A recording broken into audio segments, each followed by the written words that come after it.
আসসালামু আলাইকুম। আপনারা সবাই কেমন আছেন? আলহামদুলিল্লাহ, আপনাদের দোয়ায় আমরা অনেক ভালো আছি। প্রীতিস ব্লগে আপনাদের স্বাগতম জানাচ্ছি। এখন রাত 11টা বাজে। আমরা বৈরাগীগঞ্জ খেতে এসেছি। আমরা আমরা আজকে খাবার নিয়েছি কালাভুনা,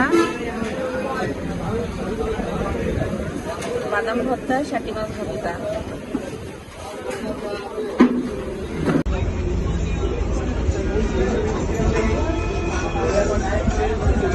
এখানকার খাবারগুলো অনেক মজা। আর প্রথমে শাটি মাছ ভর্তা দিয়ে ভাত খাচ্ছি।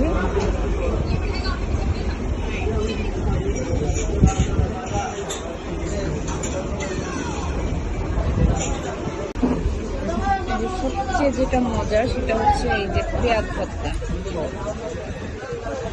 এখন এটা নিব একটু, এটা দিয়েও খাবো একটু।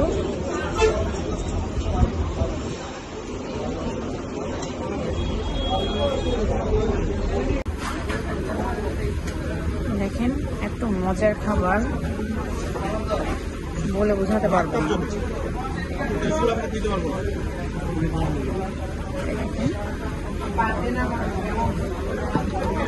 এই যে আমাদের খাওয়া দাওয়া শেষ হয়ে গেল। এখন আমরা চলে যাব বাসায়। আমার ভিডিও যদি আপনাদের ভালো লেগে থাকে প্লিজ লাইক করবেন, কমেন্ট করবেন, শেয়ার করবেন, সাবস্ক্রাইব করবেন। আমাদের পাশে থাকুন, আমাদের জন্য দোয়া করুন। আসসালামু আলাইকুম।